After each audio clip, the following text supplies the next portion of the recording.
And very nervous. I've been psyching myself out all day. Thank God for the 8 years of 4-H public speaking. It has brought me to this moment, and hopefully I'll be able to make it through. So as Robin said, I'm here to share some stories with you. And I think stories are one of the most important things that we as mankind have, to share our experiences with one another. And we've been doing this for as long as there have been humans. Just think back to the cave walls and us painting on them to depict the story of life happening around us. And as a visual artist, I try to depict the stories, experiences that I've had in my art. So this past summer, I had an excellent opportunity to take a trip to the Yukon with my boyfriend Andrew, who is sitting there. So when I'm talking about him, you can all glare at him over there. So he's from the Yukon, and he gave me an excellent tour up there. And based on all of the experiences, misadventures that I had, I created 19 art pieces for my show. And I set the show up on February 14th here at the Red Brick. Unfortunately, I had to take it down on the 24th, but there's another great art show up in the gallery. And if you're interested, I am bringing my show up to Grand Cache on March 14th, and it'll be there until the 28th. So if you want to see the whole show, it's up there. I also have some work in the lobby. There's some of my pictures in your program guide and online as well. So try to cover all of my bases here. Enough intros. Tonight I'm here to give you some advice based on some wisdom I gained the hard way through experience. So this is a list of things not to do while on vacation in the Yukon. So, number one, make sure you take a vehicle that is capable of going off-road, Andrew. Take a vehicle that can go off-road. If you plan on going off-road, Andrew. Even if they say the road is capable for all vehicles, it's probably not the case. Now, there's some good indicators here if the road is going to be good enough for your vehicle. So the first one would be, are there guardrails on this mountain road? If the answer is no, and you were to drive off, how many seconds would it take for you to hit the ground?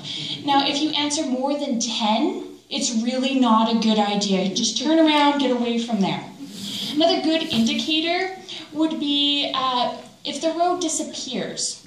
Now, if the road disappears into a puddle the size of a lake, a chasm of death, or potentially turns into a bouldering wall, like at a rock climbing facility, turn around. Don't even bother. It may perhaps end up in a situation like this. Oh God, Andrew. Oh God, we're gonna die. We're gonna die. If anybody comes on the road, I'm not moving. They're gonna have to drive off. I don't care. I don't care. Oh, it's beautiful. Yeah. No, Maddie, the road, it's good up there. Just, yeah, up there, it'll be fine. Don't even worry about it. Oh, God, I can't believe you made me do this. Oh, my God. Nah, just up there, keep going. Anyways, we did drive to the top of Grey Mountain, which is just outside of Whitehorse. We almost drove to the top. We hit a 2-foot ledge of sheer rock, and it was at that point, no, the car, my little Dodge Dart, could not go any further. After, you guys will have to check out, there's a picture in my journal of the car on top of the mountain and cliff and valley. So it's like a Dodge advertisement. They should really take that picture. It's pretty neat. So just a bit of advice there. Number 2. Do not purchase a tent from Walmart. I know this may seem like common sense. However, when they say 4-person tent, what they really mean is a 4-person tent in the land of the Munchkins from Wizard of Oz, not 2 slightly above average size people. Now, side effects of this may include bulges on either side of the tent, indicating to a lovely bear a tasty treat of head or feet. You may also experience this incident. The mosquitoes are getting into the tent, Andrew. We can't get the zipper done up. So stupid. might also experience that, or the bowing and eventual snapping of the supporting beams in the middle of the night. Lovely. Next, do not allow your significant other to take pictures of you while you are trying to eat one of the largest burgers in Canada. I speak of the Braeburn burger in the Yukon, which is, I'm not joking, about this. So, you know, it's quite a task, and you have to prepare yourself both emotionally and physically to eat this thing. And you're not expecting somebody to snap a picture of you. So if you do have that awful picture snapped of you, make sure that they do not make multiple copies of it. Place them throughout the house so that you're never quite sure if you got them all. Or, this is the best one, give it to your mom, who then frames it, laminates it, puts it on the fridge, and laughs at it every morning while she's making coffee. Please ensure this doesn't happen. Now, my better judgment got me, and I put the picture in the back of the guidebook, so it's horrible. It is the worst picture you will ever see of me. Robin Willick actually said, "I can't believe you would let anybody else look at that picture." It is abysmal. Next. Dollar store mosquito spray is not meant to repel mosquitoes. It's actually just an odorizer. It makes you really sticky and gross. Yeah, like on Monsters, Inc., how they had the garbage odorizer and stuff. No, some side effects may include cupping the mosquitoes off of your face. And so that when you come out of the woods, you look as if you've come from this pagan ritual where you've been smearing blood all over your body. And you may also experience bug bites in your nose, on your eyelids, in your ears, your lips, in between your fingers, toes, and if you're wearing loose shorts, pretty much everywhere. It's lovely. Oh God. This may seem like a really obvious one, but ensure your wallet is in a safe place before you depart. Do not place your wallet on top of your car, get into your car, and drive away. Now, some side effects of this may include your boss, who is 9,000 kilometers away, giving you a call because she got a call from a gas station saying they found this green wallet in the middle of the road, and did they know who owned the wallet? Yeah, that happened. And I would love to tell you it was the first time that that happened, but I did it on the McLeod River Bridge, and my cards were strewn all over, and I had to dive and duck through the semis that were about to crush them all. I got nothing on that one. Do not try to climb or jump over old fences, especially if you have a history of being a klutz.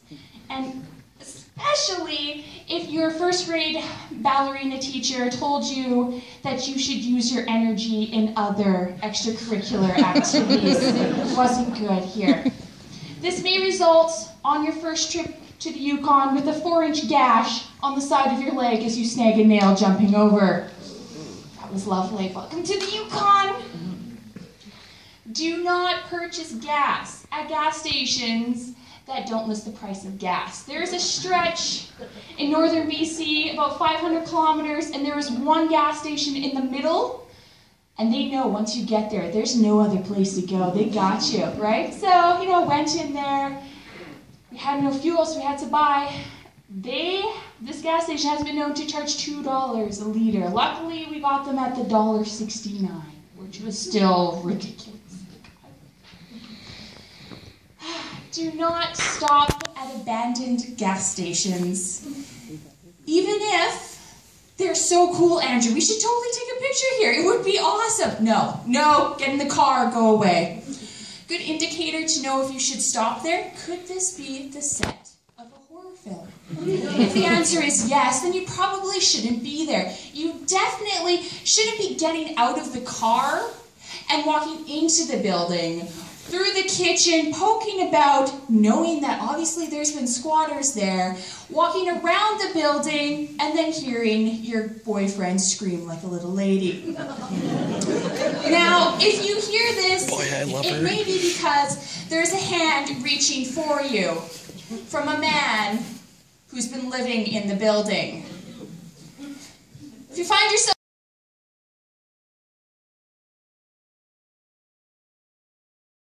when I was in Poland, don't be Canadian, people. Don't introduce yourself. Hey, I'm Maddie. This is Andrew. We're on our trip to the Yukon. How's it going? No. You run away. Just run away. Do not be Canadian. If he continues to say, I took the girls away when I was in Poland, run away. Do not, hey, it's nice to have met you. We're going to go and walk as if you're going on a Sunday stroll through the park. No, you're trying to get out of this crazy situation. Yes, that happened. It was ridiculous. In your programs, there's a picture of a man. It's like green. That was the painting I did for that episode. Yes. Now, I know I've made this trip seem like it was the trip from hell, like a National Lampoon's adventure. However, this list isn't done yet. Don't worry how long the drive is. Some 35 hours. As long as you have good company to spend it with, it's never time wasted. Even if he listens to the same goddamn song 50 times. Oh God, Andrew, please, just anything but this song. Do not miss any opportunity that presents itself. Some side effects of this may include walking on the catwalk of the Grand Palace Theater in Dawson City, petting a thin-horn mountain goat, eating one of the world's largest burgers, releasing Chinese lanterns into the midnight sun, or driving up a mountain and seeing a spectacular view. And do not rely on the tour books to give you a true picture of what the Yukon is. Locate those Yukoners, those quirky, one-of-a-kind, unique people to give you that larger-than-life perspective of what their life is like up there. Some side effects of this may include being inspired, awestruck, or maybe even creating your own art show. Thank you so much, everybody, for having me here tonight. You guys have been great. And I really hope you check out my artwork online in the lobby. And thank you to all of my supporters of my art. I did not start painting before I moved to Edson about 3 years ago, and it's been all of you guys who have made me keep painting and creating. You guys are my true inspiration. Thanks.